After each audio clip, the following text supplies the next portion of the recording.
Bien, seguimos con nuestra serie de Filipenses. Seguimos con nuestra serie de Filipenses. Quiero orar un momento para que Dios nos bendiga con su palabra en esta mañana. Amén. En esta tarde ya. Oramos. Padre, en el nombre de Jesús, oro, Señor, que ahora tu palabra hable a nuestros corazones por el Espíritu Santo. Tú estás aquí. No hay dudas de que cuando nos reunimos alrededor de tu presencia, la plenitud de Cristo se hace presente. Y oro que ahora, Señor, en el nombre de Jesús, Cristo plenamente por la palabra se revele en nuestros corazones y produzca vida en nosotros. Señor, encuéntranos preparados, encuéntranos con una mente lista para ser retada por la palabra y para que se generen en nosotros pensamientos por tu palabra. Encuéntranos con un corazón preparado, Señor, un corazón dispuesto para en el nombre de Jesús ser un depósito para lo que tú vas a depositar hoy en el nombre de Cristo Jesús. Señor, te pido que ahora hables por el Espíritu Santo, hables poder, hables autoridad, hables al corazón de cada uno de nosotros en el nombre de Jesús. Háblanos, Padre, háblanos en este día, en el nombre de Cristo. Amén y amén. Yo creo que hay una palabra que todos los seres humanos conocemos, y es la palabra felicidad. ¿Quién no habla de la felicidad? Pregunto, ¿quién no quiere ser feliz en este lugar? Todos tenemos ese deseo y todos tenemos esa palabra en nuestra boca recurrentemente. Todos de alguna manera decimos que la felicidad es algo que los seres humanos perseguimos. La pregunta es, ¿será que todos la entendemos? ¿Será que todos entendemos lo que la palabra felicidad en sí es? Para algunos es un sueño irrealizable, es algo inalcanzable. Hay personas que sí añoran la felicidad, los conoces tal vez, pero ellos piensan que pertenecen a un grupo, a una casta de seres humanos que jamás va a ser feliz, que nacieron para la tragedia, que nacieron para que les vaya mal. El que decían en Cuba, el que nació para centavo no llega a peseta. Y hay gente que tiene ese pensamiento. ¿Los conoces? El que piensa que pertenece a una genética familiar donde la felicidad es inalcanzable. Por otra parte, hay algunos que piensan que la felicidad es el resultado de cómo pensamos. De que si yo pienso de alguna manera y genero pensamientos que son positivos, realmente eso va a producir felicidad. ¿Los conoces? Espero que no seas tú mismo, tú misma. Y la mayoría de nosotros creemos que la felicidad depende de momentos, de procesos y de experiencias favorables o perfectas. Creemos que tiene que venir una temporada perfecta, una temporada favorable para finalmente ser felices. Pero entonces, comenzando este año, Dios nos trajo a la carta a los Filipenses. Y comienza a usar a un hombre, Pablo, por el Espíritu Santo para desafiarnos y enseñarnos que nosotros no necesitamos estar en la mejor temporada de nuestras vidas para estar llenos del gozo y con eso manifestar felicidad. ¿Alguien puede decir amén a eso? Hemos descubierto en las 2 semanas que hemos estado en este libro, en esta carta, que nosotros podemos estar en una cárcel y sin embargo estar llenos de gozo. Que nosotros podemos estar amarrados a cadenas y ser más libres que los presos. ¿Alguien puede decir amén? Que nosotros podemos estar amarrados a las cadenas en una prisión y ser más libres que los que están afuera. Alguien puede y entiende y puede decir amén a eso. Entonces Pablo nos desafió en el primer mensaje de esta serie que la felicidad no está encerrada a procesos o a circunstancias, sino que desde una cárcel se puede decir me gozo y me gozaré aún más. Alguien diga amén. Y el Señor nos hablaba y nos decía, ¿cuál es tu prisión? Tu prisión financiera, tu prisión de problemas familiares, tu prisión de diagnósticos médicos, tu prisión de lucha con la depresión, tu prisión de cualquier índole. Ponle nombre a esa prisión, pero luego que la encuentres, desde esa prisión proclama, hay gozo en mi vida, que no lo producen las cadenas, que no depende de las circunstancias, que están anclados a la persona a la que le pertenezco, Jesucristo el Señor. Alguien diga amén y denle un aplauso en este lugar. Y por si fuera poco, la semana pasada el apóstol Pablo nos enseñó, o el Espíritu Santo a través del testimonio de Pablo a los filipenses, que se puede vivir feliz, alegre y lleno de gozo a pesar de la traición, el abandono y las personas difíciles. No escuché mucho amén. Es decir, que tú y yo entendemos que es más fácil ser felices en una prisión que con alguien difícil al lado tuyo. ¿Alguien cree que el mismo Dios que nos entrega felicidad es el mismo Dios que cuando está con nosotros en los procesos difíciles, en las circunstancias difíciles, pero también está con nosotros en el abandono, en la traición y en las personas difíciles? Ay, ese amén no me convence. ¿Alguien puede decir un amén? Que yo pueda creer que le estoy predicando a la gente correcta. Vamos, 1, 2 y 3. Eso. Y vuélvele a dar otro aplauso al Señor Jesús. Recuerdan a Pablo. Pablo nos dice, miren, aunque algunos predican por contienda, otros predican por vanagloria, yo les saco el provecho a eso. Yo me gozo y me gozaré aún más, porque ellos con motivaciones equivocadas están haciendo el trabajo afuera que yo no puedo hacer porque estoy en una prisión. Bendito sea el Señor que está usando instrumentos torcidos para que el evangelio corra. Qué bueno es Dios que le saca provecho a todo, y qué bueno es que nosotros aprendamos con Dios a sacarle provecho a todo. Alguien diga amén. Y pareciera que ya nos lo enseñó todo Pablo, ¿verdad? Pareciera que Pablo nos dijo, esto es todo. Él nos enseñó, Pablo, el Espíritu Santo nos enseña a través de los filipenses, en fin, que la felicidad depende del gozo que nace de sentir y pensar lo correcto. Te lo digo una vez más, que la felicidad nace de sentir y pensar lo correcto. Eso necesita repetirlo. La felicidad nace de sentir y pensar lo correcto. Lo decimos juntos. La felicidad nace de sentir y pensar lo correcto. Y eso lleva una pregunta. ¿Qué es pensar y qué es sentir lo correcto? ¿Qué es pensar y qué es sentir lo correcto? ¿Cierto? Y el mismo Pablo y la misma Biblia y el mismo Espíritu Santo nos enseñan que es cuando se apodera de nosotros una seguridad de que todo lo que vivimos, sin importar cómo es, resulta para la gloria de Dios. Y él dice, para mí el vivir es Cristo y el morir es ganancia. Él está diciendo, sea que viva o que muera, yo existo para la gloria de Dios. Él está diciéndonos, el sentir correcto y el pensamiento correcto es cuando dejamos de estar centrados en nosotros mismos y comenzamos a pensar en los planes de Dios, en los propósitos de Dios y vivir para la gloria de Dios. Eso es un reto, uno de los más grandes, pero nos da aliento Pablo y nos dice, miren qué humano soy, miren qué frágil soy, y si Dios lo hizo conmigo, lo puede hacer con ustedes. Me está dando esperanza leer la carta a los filipenses, porque me recuerda que mi humanidad nunca fue un estorbo para que Jesús se acercara a mí. Mi humanidad nunca fue un estorbo para que Él me amara. Mi humanidad nunca fue un estorbo para que Él decidiera salvarme. Por el contrario, Él me vio siendo quien era y Él dijo, a este le daré vida, en Él me manifestaré, a través de Él me daré a conocer. Y el apóstol Pablo me está diciendo, Alex, tú puedes vivir desde tus prisiones el gozo más grande, porque tus prisiones no producen tu alegría. Soy yo en cualquier circunstancia el que la genero. Alex, el abandono, la traición y las personas difíciles no tienen por qué robarte el gozo. El gozo es el fruto de mi espíritu en ti, es tu fuerza, y de él sale la alegría y de él se produce la felicidad. Bendito Dios que nos llena de su presencia, y por él podemos vivir y para él podemos vivir. Alguien alabe a Cristo conmigo en este lugar. Pero hoy el Señor quiere desafiarnos una vez más a través de esta carta. Y nos quiere enseñar esta verdad, que la felicidad también depende de la siembra que yo haga en tu vida. Tu felicidad depende de la siembra que yo produzca en ti.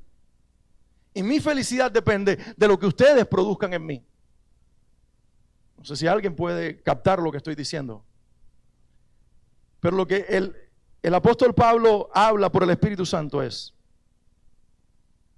que las personas nos necesitamos los unos a los otros para encontrar gozo y alegría. El que quiera meterse en una cueva de soledad y decir, me cansé de la humanidad.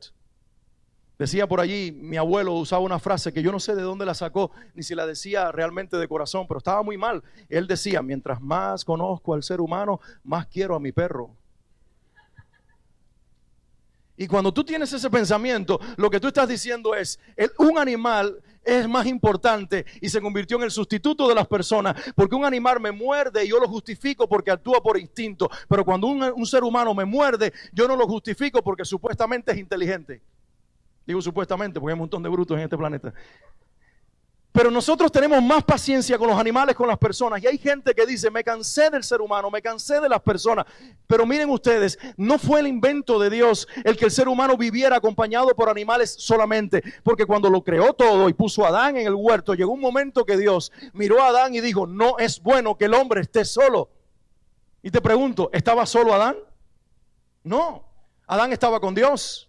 Y Adán estaba con los animales, pero Dios dijo, hay uno que tiene que ser hecho o una que tiene que ser hecha de la misma especie del hombre. No es bueno que el hombre esté solo, le haré ayuda idónea para él. Y le hizo a Eva. Y cuando le hizo a Eva, él dijo, esto es hueso de mi hueso y es carne de mi carne. Y se gozó Adán junto con Dios porque entendió que había algo más que él necesitaba y no sabía qué era. Es decir, que la felicidad también está encerrada en las relaciones interpersonales. Que nosotros podemos producir gozo los unos en los otros. Ninguno de nosotros tendremos el gozo completo si faltan los actores principales en la escena. Mira a alguien a tu derecha, a tu izquierda, adelante, detrás y dile, ese actor eres tú.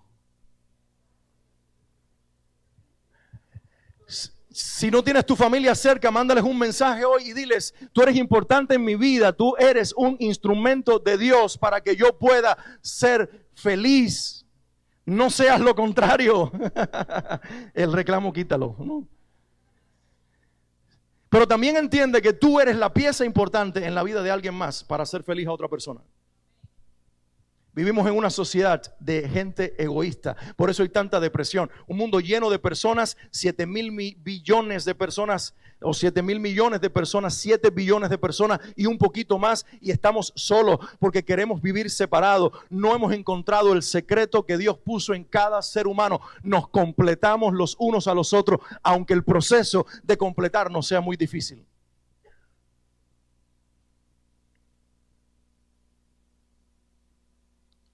El Espíritu Santo nos entrega hoy una revelación en una frase que está allí en el pasaje que voy a leerles a continuación. Y es esta. Pablo dice, completen mi gozo. ¿Alguien quiere decir conmigo eso? Completen mi gozo. Filipenses 2, los primeros 2 versículos son los que vamos a leer hoy. Aparece en pantalla, si quieren lo leemos y ustedes después lo vuelven a leer en sus casas. Dice, por tanto, ¿qué tal si se animan y lo leen conmigo en alta voz? Dice, por tanto, si hay alguna consolación en Cristo, si algún consuelo de amor, si alguna comunión del Espíritu, si algún afecto entrañable, si alguna misericordia, completen mi gozo, sintiendo lo mismo, teniendo el mismo amor, unánimes, sintiendo una misma cosa. Básicamente lo que Pablo está haciendo en este pasaje es revelar el secreto del gozo. Yo les pregunté, ¿alguien ama ser feliz en este lugar? A lo mejor no te había hecho esa pregunta, quiero hacértela ahora. ¿Alguien ama ser feliz en este lugar? Y no pidas perdón por querer serlo, porque Dios te hizo para que seas feliz.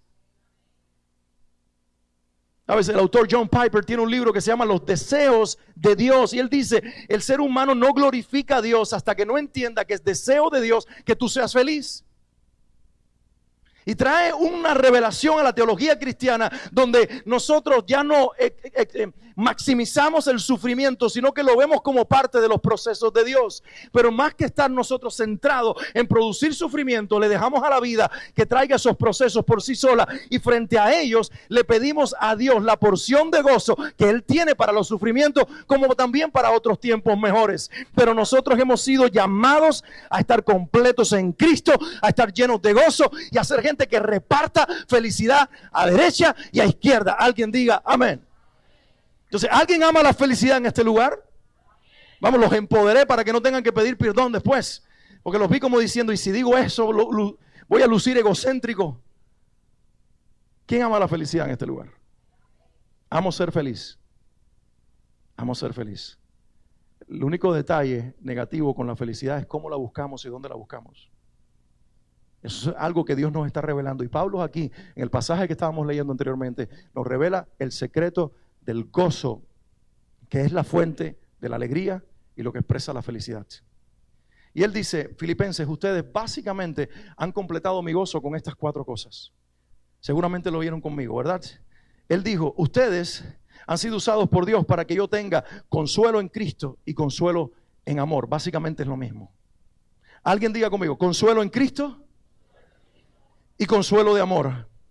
Qué tremendo es cuando Dios te usa a ti para producir por medio de tu vida el consuelo que solamente el Espíritu Santo, que es el Espíritu de Cristo, puede producir en mí. No sé si lo entendemos, pero Jesús dijo, yo no los voy a dejar huérfanos. Yo voy a enviar al otro, al Consolador, al Espíritu Santo. Y lo que nosotros no entendemos es que cuando Él envió al otro, ¿a dónde lo envió? Lo envió a la tierra, pero específicamente ¿a dónde? O debo preguntar correctamente, ¿a quiénes? Para que entienda la respuesta. ¿A quiénes lo envió? Quiero escucharte en alta voz. Sé que lo dijiste. A nosotros. Entonces, ¿dónde vive el que es consuelo divino? ¿Desde dónde Él va a consolar a los demás? Él va a usar el don o los dones que puso en ti, tu temperamento, tu personalidad, tu carácter, tu voz, tus palabras, tu mirada, tus toques personales y todo eso como un gran complemento. Él lo va a convertir en el vehículo para que el consuelo en Cristo, o lo que es lo mismo, el consuelo de amor, se derrame sobre las demás personas. ¿Alguien entiende lo que estoy diciendo? Y Pablo dice, estoy casi a la medida del gozo porque ustedes han sido de consuelo para mi vida, porque entendieron que esto no es algo así como místico. Que el Espíritu Santo anda flotando, porque Él dejó de flotar sobre las aguas cuando el universo fue creado. Él comenzó a reposar sobre las carnes, a vivir en los corazones, en el pasado sobre reyes, profetas y sacerdotes, pero resulta que ahora sobre la iglesia, porque en la iglesia tú y yo somos reyes, profetas y sacerdotes. No sé si alguien lo entiende. Entonces, si reposa el Espíritu Santo sobre mí, Él es consuelo a través mío y es consuelo a través tuyo. Y dice Pablo, y si tengo alguna comunión del Espíritu. Wow, qué tremendo. ¿Cómo produce comunión el Espíritu Santo? A través tuyo. Tenemos que ser muy intencionales. ¿Comunión qué es?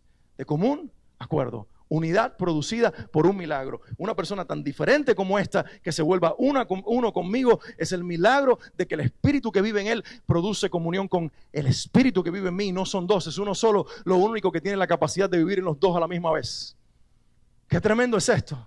Conozco un viejito de 89 años, un pastor que fundó iglesias en Singapur, un hombre increíble de Dios. El doctor Ralph Neighbor ha fundado iglesias en todas partes, fundó una iglesia de más de 7,000 miembros en Singapur y después vino a América y ha corrido por todas partes. Ahora viaja a Ucrania a darle coaching a un pastor ucraniano que salió de la cárcel con un encuentro con Jesús y en la cárcel el Señor lo sanó de HIV, de SIDA. Y cuando salió de la cárcel con este encuentro empezó a orar por las personas y se sanaban.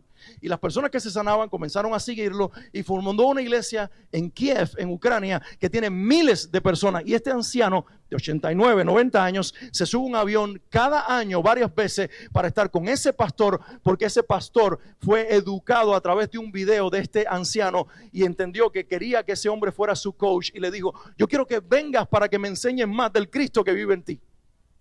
Y este anciano cuando se para y te saluda, él dice, el Cristo, porque habla así, the Christ who lived in me says hi to the Christ who lived in you.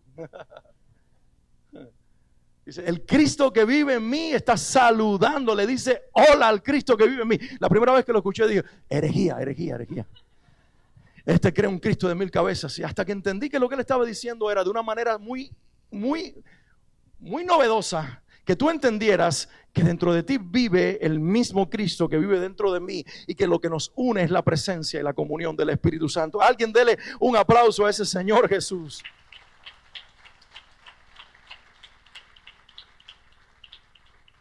¿Sabes por qué te pido aplaudirlo? No para llenar un vacío.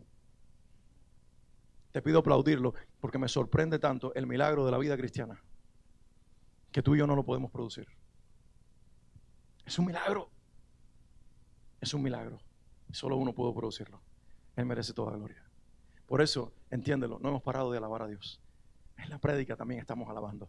Porque Él nos está provocando a decirle gracias, Señor. Porque si no fuera por ti, esto no lo pudiéramos vivir. Y Pablo menciona 2 cosas más. Él dice, afecto entrañable. Alguien diga, afecto entrañable.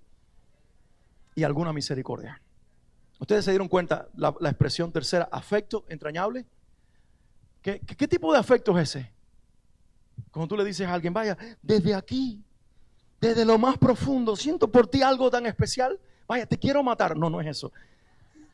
Desde aquí, desde lo más profundo, se genera un amor. Por eso los griegos creían que los afectos del ser humano estaban aquí. Los buenos y los malos.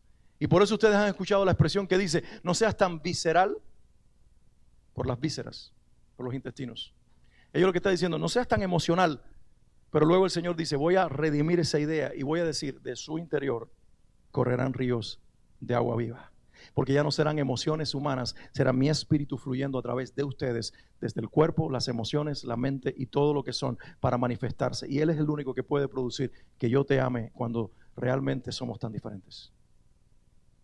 Y Él es el único que nos puede producir un afecto que vaya más allá de estas paredes para amar a hermanos en Cristo en otras congregaciones que son tan distintos a nosotros.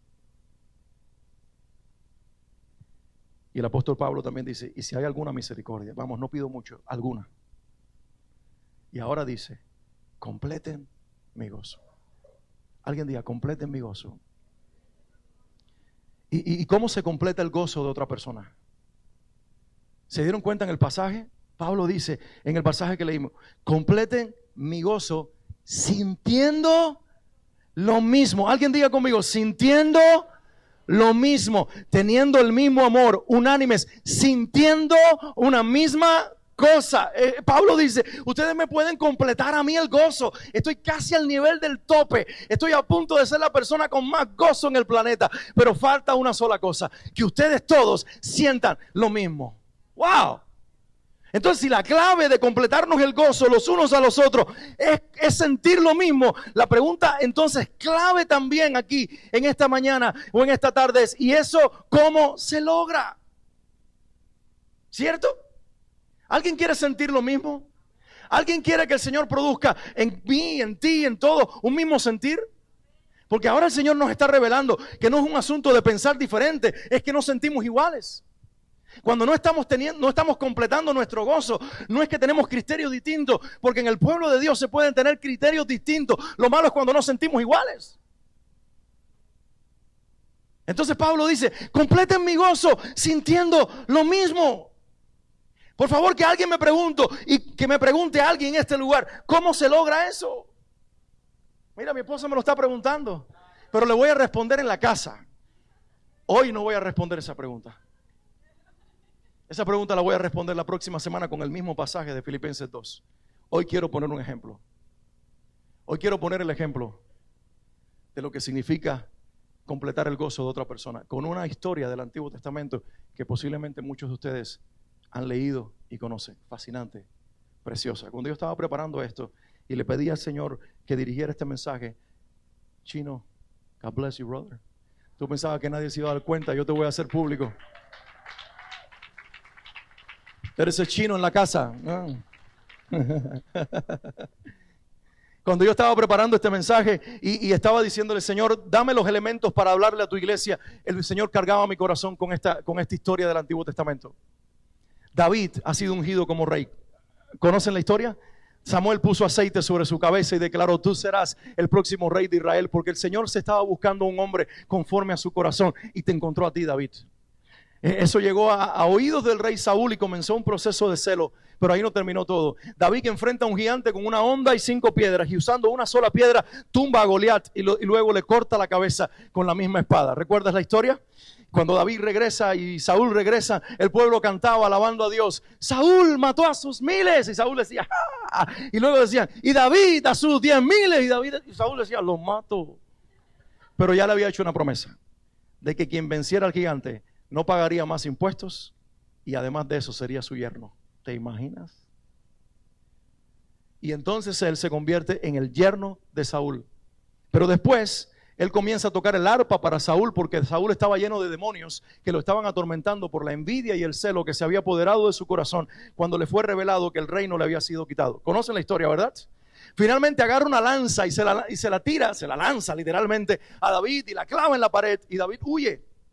Después de tener allí un pacto con su hijo de Saúl, Jonatán. Y David se va. Y David comienza a huir de Saúl, que empieza a perseguirlo. En el proceso de huir, recuerdas que comienzan a llegar a la cueva algunas personas. Primero se juntaron 400 hombres. Y luego dice que el número de hombres, aparte de las mujeres y los niños, por supuesto, era 600. ¿Algunos recuerdan de eso? Y convirtieron una cueva, la cueva de Adulán, en un lugar precioso donde, además de que era una cueva oscura, fría, David la convirtió en un hogar para toda esa gente y ahí se reunió un grupo precioso. Bien, un día, en un lugar, con algunos de estos hombres, David está sentado. Y resulta que en esos días, el pueblo donde nació David, Belén, estaba en manos de los filisteos, como está hoy. Porque hoy Belén en Israel le pertenece a los palestinos. Tenía un pastor, el pastor Jorge Comesañas, que una vez fue a Israel y él contaba que cuando llegó a Belén se emocionó tanto por estar en el pueblo de David y el pueblo donde nació Jesús, que él comenzó a cantar una canción que cantaba en la iglesia, y la canción que cantaba en la iglesia para saludar unos a otros era Hebenu Shalom Aleichem, Hebenu Shalom Aleichem, que quiere decir la paz de Dios sea contigo. Y él empezó Hebenu Shalom Aleichem, y como era él tan extrovertido, empezó a danzar por el pueblo Hebenu Shalom. Y vino el guía y lo agarró por la mano y le dijo: usted deje de cantar eso aquí. Dice: pero ¿cómo? Si estoy en el pueblo donde nació mi Salvador. No importa, aquí lo cortan la cabeza. Esto es tierra de palestinos. Y él entendió entonces que tenía que caerse la boca. En los días de David era así. El pueblo que era suyo estaba en manos de los filisteos. Que algunos dicen, por cierto, que los palestinos modernos son descendientes de los filisteos antiguos, por crear un vínculo allí. Así que, para que tengan una idea. Y David está sentado. ¿Me puedo sentar para ilustrar esto? Un poquito más arriba, en la banqueta esta, para que me puedan ver. David está sentado y David le entra una añoranza, le entra un anhelo. Como cuando tú vives en North Carolina y quieres pastelitos de la carreta. Y estás en los Rocky Mountains y está todo ahí congelado, ¿no? Y tú sabes que viajar a Miami es imposible porque además los cubanos, los filisteos, se apoderaron de Miami. Y David está allí, ¿no? Y él tiene un anhelo, no por pastelito, porque no era cubano. Él dice: ay, si yo, es un deseo tan fuerte que le sale por la boca. Si yo tuviera la oportunidad hoy de beber del agua del pozo de Belén. Recuerden que estamos hablando, completen mi gozo. David le falta gozo, la medida de gozo no está completa, porque él tiene un deseo, y el deseo es beber agua del pozo de Belén. Y él dice: si yo pudiera beber, pero como quien muestra un deseo sabiendo que es imposible, si yo pudiera beber del agua del pozo de Belén. Y ahí se queda: ay, los pastelitos. Y entonces hay 3 de sus hombres cerca de él, escuchando el deseo audible de su rey. Recuerden que para la nación todavía él no es el rey, pero para ellos sí, porque ellos vieron en él la unción de Dios y dijeron: este es conforme al corazón de Dios. Y estos 3 se miran y con la mirada, me imagino que no dijeron nada para que David no los descubriera, con la mirada se hicieron una seña y muy sigilosamente salieron de la cueva. Y cuando salieron de la cueva, la historia dice que salieron corriendo, nada más y nada menos que para Belén. Y arremetieron contra la fortaleza de los filisteos y pasaron. Eso no es como que llegaron así sigilosamente o saludaron y dijeron en la lengua árabe salam aleikum, aleikum salam. No, ellos pasaron con espada en mano. Ellos iban cortando el que se encontraran en el camino hasta llegar al pozo donde había agua que su rey quería. Escuchen esto.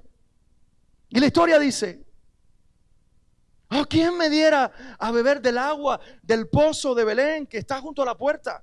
Entonces, miren cómo el Señor llama a estos 3 hombres. Entonces, los 3 valientes irrumpieron. ¿Ustedes escucharon la expresión? ¿Saben lo que es irrumpir? ¿Saben lo que es irrumpir? Como entraron esos niños ahorita aquí, mi hijo y Brian, ¿no se dieron cuenta? Ellos estaban orando y ellos irrumpieron. Yo tuve que abrir los ojos. Ellos entraron y tiraron la puerta. ¡Pah! Tenemos que enseñarles que eso hay que no hacerlo. Me frustraron, pero ellos eran una ilustración para mi predicación. Ellos irrumpieron. Y así entraron estos en el pueblo de Belén. Entraron como diciendo: ¿saben qué? Aquí estamos nosotros y queremos pelear, porque vamos a llegar a un pozo. Dice: irrumpieron por el campamento de los filisteos y sacaron agua del pozo de Belén que estaba junto a la puerta. Y tomaron del agua y la trajeron a David. Y dice la historia, mas él no la quiso beber. Como cuando tu esposa está embarazada y a las 4 de la mañana te pide que le compres un batido de la carreta. Dice, ay, yo quiero un batido de trigo, de eso que le gusta a Swanley. Un batido de trigo, tú quieres ir a buscarlo y cuando tú vas a la carreta y se lo trae, dice, se me quitó el deseo. Ay, quítalo delante de mí, tengo asco. Tengo asco, quita eso delante de mí. Los hombres saben lo que es eso, ¿no? Y eso es lo que pasa aquí. Dice que cuando ellos llegan con el agua, David mira el agua y dice, no me la quiero beber. Pero escuchen esto, sino que la derramó para Jehová diciendo, lejos sea de mí, oh Jehová, que yo haga esto. He de beber yo la sangre de los varones que fueron con peligro de su vida y no quiso beberla. Los 3 valientes hicieron esto. Eso se llama completar el gozo de otra persona. Es cuando tú miras la necesidad que está en esa persona, miras lo que esa persona necesita y que solamente tú puedes dárselo. Y que a lo mejor demanda de ti sacrificio, demanda entrega, demanda casi exponerte hasta la muerte, en el sentido figurado o en el sentido real. Pero tú estás tan comprometido con él o con ella, que tú vas a hacer lo que sea, aunque sea penetrar el campamento de los enemigos, con tal de tratar de traerle el agua anhelada, porque tú te has llenado de un deseo que es completar el gozo de la otra persona. ¿Alguien me entiende lo que estoy diciendo? Entonces, ¿por qué estos hombres llegaron a ese nivel de compromiso con este otro hombre llamado David? ¿Qué hizo que ellos tuvieran esta actitud de querer completar el gozo de David? Te cuento un par de cosas. La primera, David fue usado por Dios para cambiarles la vida a ellos. Porque la Biblia dice que cuando David estaba en la cueva de Adulam, diga alguien conmigo, la cueva de Adulam, David está allí como un fugitivo. David está ahí como un rey ungido que huye del rey que no quiere ceder su lugar. Y David está en la cueva y dice, y comenzaron a llegar estos hombres, 400, 600 con su familia. Pero la Biblia los describe así, endeudados, deprimidos y acabados. Puedo seguir poniendo calificativos e inventar un montón de cosas más. Pero básicamente lo que la Biblia dice es que esta gente estaba aplastada. Tenían deudas, estaban perseguidos y estaban deprimidos. Y cuando entraron a la cueva, se convirtieron en todo lo contrario de cómo llegaron. Porque un solo hombre que portaba la presencia de Dios los convirtió en lo que nunca ellos fueron capaces de ser. ¿Tú me escuchaste? Un solo hombre portando la presencia de Dios los convirtió a ellos en lo que ellos no habían sido capaces de lograr. Sus deudas fueron canceladas. En ese momento dejaron de ser fugitivos para ser generales. En ese momento se convirtieron no en los que huyen, sino en los que guerrean. ¿Alguien entiende lo que estoy diciendo en este lugar? Cuando tú te encuentras con un instrumento de Dios que es usado para cambiarte la vida, cuando tú te encuentras con alguien que posee la presencia de Dios y por medio de esa persona tú descubres no solo quién es Él, sino quién tú eres en Él, en el Señor. Tú te llenas de gratitud por aquel vaso que Dios usó para saciar tu sed cuando tú estabas lleno de deuda, de amargura y de desastre emocional. Estos hombres no tienen mala memoria, estos hombres tienen buena memoria. Y estos hombres dicen, este hombre marcó nuestras vidas y Dios lo usó para formar en nosotros lo que hoy somos. Hoy somos en el cielo considerados valientes, porque en la tierra hubo un David lleno de la presencia de Dios para sacar esa valentía de nosotros. Vamos a darle un aplauso al Señor. Pero hubo otra ocasión. Ya ellos están más afirmados, ya son valientes, ya son guerreros. Y resulta que van a una batalla y cuando regresan de la batalla se encuentran con que los enemigos ganaron ventaja. ¿Y saben qué hicieron los enemigos? Se metieron en el campamento y mientras ellos estaban fuera, le robaron las mujeres, los niños y el dinero y todo lo que poseían. Entonces estos hombres se llenaron de tanta rabia, que cuando uno está lleno de rabia, uno no piensa y busca un culpable. Entonces, en ese momento ellos dijeron, David, tú eres el culpable. Porque tú nos metiste en esto. Porque los que estamos en el liderazgo aprendemos que hoy me aman y mañana me odian, y mañana me odian y mañana me aman. Es dependiendo de las circunstancias. Pero David no pierde la cabeza porque él entiende el momento en que ellos están y dicen, yo sé cómo se sienten porque a mí también me robaron. Bueno, esto no lo tome nadie como que para hoy. Esto nada más que en aquellos días que la gente se equivocaba así. Me robaron las 2 mujeres. Con 2 suegras. Bueno, está bien, gracias por llevarse la suegra, pero las 2 mujeres. Me llevaron los hijos, me llevaron también mis riquezas, los entiendo. ¿Y saben qué hace David? Abiatar, sacerdote. Dame el efod. El efod Era algo que ellos usaban para buscar la presencia de Dios. David no es sacerdote, por cierto. David es rey. David no es de la tribu de Leví, David es de la tribu de Judá. Y sin embargo, él hace acto de sacerdocio. Con el efod busca la presencia de Dios. Porque David es un prototipo tuyo y mío. Que somos profetas, que somos reyes y que somos sacerdotes. La Biblia no dice que seremos, la Biblia dice que nos hizo reyes y sacerdotes. Y Pablo nos dice, y quiero que todos ustedes profeticen. Por tanto nos está diciendo, la unción que estuvo sobre David está ahora en ustedes, porque el hijo de David, la raíz de David, el vástago de Israel, vive dentro de ustedes en el Espíritu de Cristo. Y David toma el efod, consulta a Dios, Dios les da las coordenadas de lo que tienen que hacer, les dice, muchachos, entiendo, mátenme si quieren, pero antes de matarme, el Señor me habló y me dijo, vamos a conquistar a los que nos robaron y vamos a regresar con nuestras mujeres, con nuestros niños, con lo que nos robaron, y además de eso les vamos a quitar lo que ellos tienen. Y eso es lo que hace David. Y estos tres muchachos no olvidan lo que David hizo por ellos. Por eso sus corazones se llenaron, alguien diga conmigo, de gratitud. Y en segundo lugar, de amor. Se llenaron de gratitud y se llenaron de amor. Gratitud hacia David y amor por él. Porque ellos recordaban cómo entraron a la cueva y cómo salieron de ella. Cómo ellos entraron como cobardes y salieron como valientes. Ellos entraron como perseguidos y salieron como guerreros. Ellos entraron como endeudados y salieron llenos de riqueza. Porque fíjense, entraron con deudas y ahora tienen para que le roben. Porque al único que le roban es al que tienen. Y resulta que estos estaban llenos de deudas. Pero llega un momento que quieren matar a David. Que cuando ellos llegaron a donde él estaba, ellos no tenían nada. Pero resulta que David dice, está bien muchachos, yo no les voy a sacar en cara que ustedes tienen algo ahora que no tenían. Ustedes le debían a las 15,000 vírgenes. Ustedes le debían a cuánto banco había, pero resulta que ahora por causa de Cristo en mí ha sido formado en ustedes. Ahora ustedes también tienen, pero yo voy a pelear porque entiendo que ustedes necesitan recuperar como yo lo que tienen y se los devuelve. Y cuando esto ocurre, la suma de estas dos experiencias más todas las demás que Dios usó a David para ellos, producen ellos gratitud. Alguien diga conmigo, gratitud. Alguien diga amor. Cuando el corazón te es conquistado por la gratitud y por el amor hacia el David que vive en tus hermanos, es decir, el Cristo que vive en tus hermanos, tú comienzas a querer completar el gozo de ellos porque al hacerlo estás sirviendo a Cristo. Alguien tiene que decir amén.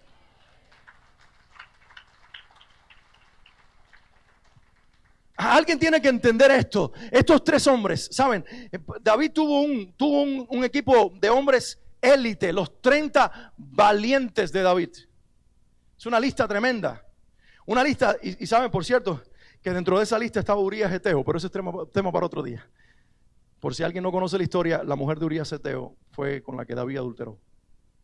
Es una historia triste, pero había 30 hombres. Y saben que Dios decide dividir el grupo en dos. Y Dios dice, de los 30 están los 27 restantes y están estos tres. Los tres valientes. Es decir, que todo lo demás que hicieron, dice, hubo uno que peleó tanto contra otro que la espada se le quedó pegada en la mano y no la podían quitar, pero ni aún todo lo que hizo fue como lo de los tres valientes. Y hubo otro que peleó con los gigantes que estaban en aquel lugar y los venció, los hermanos de Goliat, y los acabó y los destruyó, pero ni aún todo lo que él hizo es comparable con los tres valientes. Y el Señor comienza a poner ahí en las crónicas diciendo, y este valiente hizo esto, pero no es comparado con los tres valientes. Y yo te pregunto, ¿qué hicieron los tres valientes? Los tres valientes lo que hicieron fue meterse en la fortaleza de los filisteos, poner una jarra en el pozo, sacar agua y venir corriendo. Imagínense ustedes. A ti te están esperando a la salida del pueblo tus enemigos. ¿Cómo tú mantienes una vasija llena de agua peleando con una espada en la otra? ¿Cómo tú logras decir, oye, dale tú para ver si yo me... Y es como jugar fútbol. Es como un fútbol americano. Ahí nació el fútbol americano. Entonces, vamos, dale. Para que la vasija pudiera llegar, se tiene que haber derramado algo en el camino, pero llegó con agua.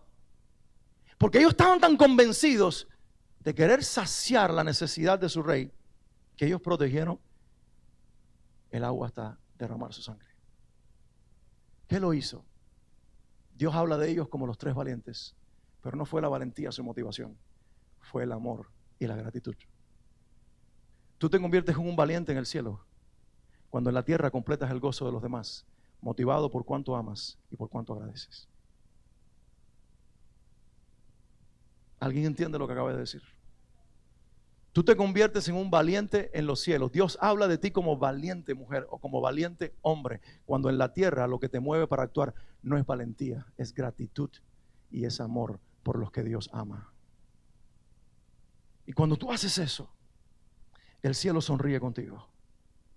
Escucha esto. Cuando ellos llegaron a donde estaba David, y con esto quiero terminar. Cuando ellos llegaron a donde estaba David, con la vasija de agua, David descubrió que el gozo que él necesitaba completar no lo produciría el agua del pozo. Él estaba confundido. Que en realidad lo que él necesitaba era una actitud de gente que lo amara y trajera agua del pozo. Y cuando él ve la actitud de ellos, él entiende que el agua no es para él, porque él se llenó con ellos. ¿Alguien entiende lo que estoy diciendo? Qué tremendo es que alguien necesite algo, pero quien tú eres y lo que tú haces por él o por ella es lo que realmente lo termina satisfaciendo y lo termina llenando. Y cuando David recibe esta satisfacción de estos hombres, ¿saben en qué convirtió el agua? Lo convirtió en una ofrenda líquida, una ofrenda de libación para Dios. David no es un niño perretudo que dice, ahora voy a botar el agua porque no contaron conmigo. No, David dice, escucha las palabras.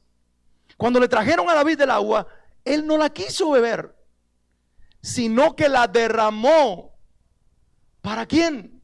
La derramó para Jehová, diciendo, lejos sea de mí, oh Señor, que yo haga esto. Yo no voy a beber la sangre de estos hombres que fueron a riesgo de sus vidas o con peligro de su vida, y no quiso beberla. Él dijo, lo que ellos hicieron ahora es más importante que lo que ellos trajeron, y lo que ellos trajeron, Señor, es mi ofrenda para ti. Wow. Cuando tú te dedicas a completar el gozo de los demás, tú pares un adorador. No sé si lo entendiste.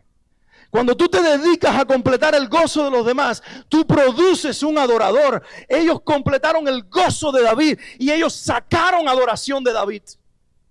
No sé si se dan cuenta, pero en esta escena de la película, David está desanimado.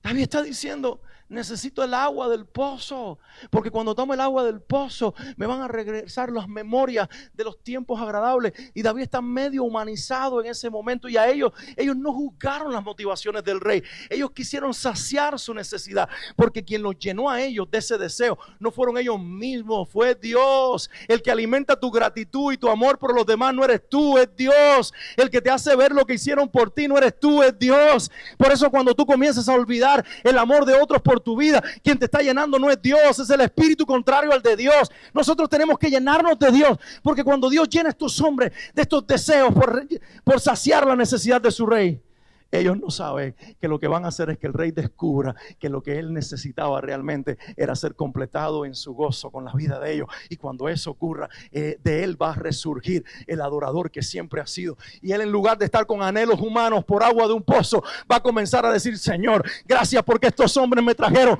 una razón más para adorarte, una razón más para exaltarte.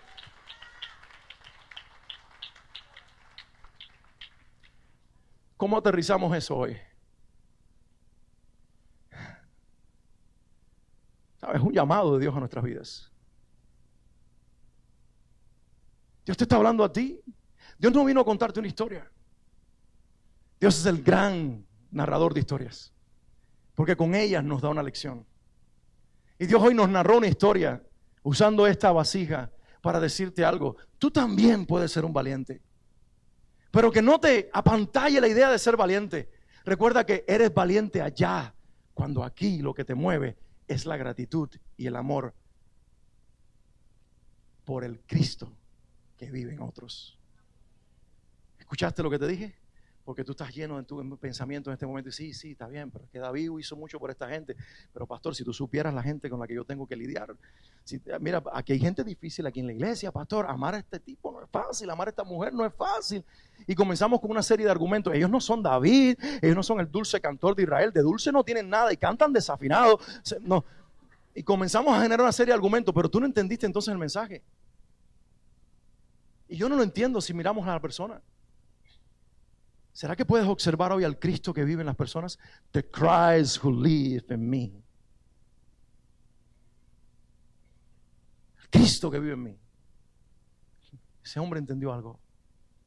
El Cristo que vive en ti. Y cuando logro ver a Cristo en ti, aparte de tus defectos, aparte de tus errores humanos,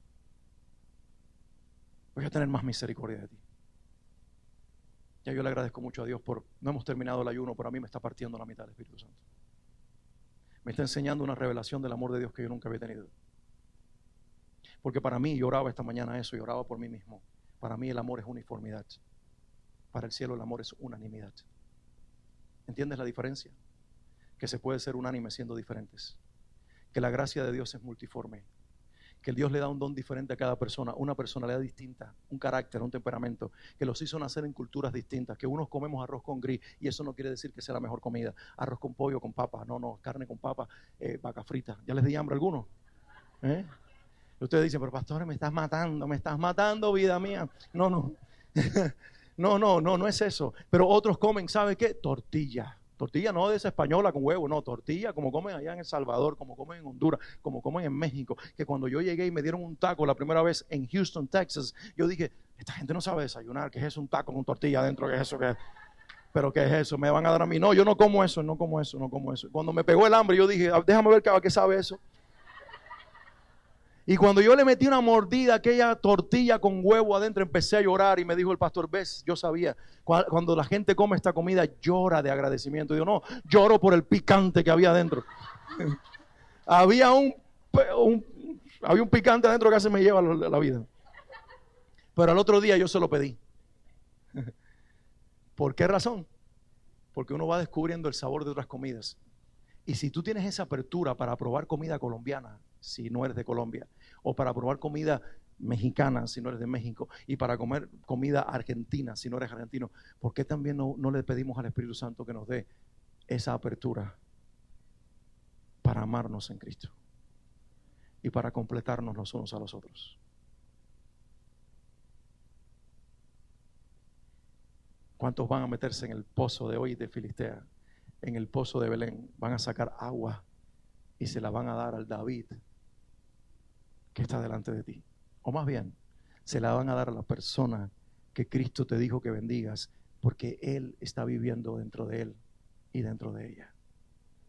Hay un llamado, la semana que viene vamos con el favor de Dios a ver lo que Pablo enseña a los filipenses, cómo nosotros podemos tener un mismo sentir para nosotros entonces completarnos el gozo uno a otro. Pero yo creo que hoy captamos mucho con esta historia, ¿verdad? Hoy entendemos lo que es no juzgar las motivaciones de alguien, sino ver una necesidad real y salir a saciarla. Hoy entendimos lo que es realmente convertirnos en la necesidad de la persona y en lo que sacia el corazón de alguien. Hoy nos convertimos en lo que Dios quiere que seamos, el instrumento de gozo para la vida de alguien más. Sí, encontramos gozo en una prisión, porque el gozo no depende de las circunstancias.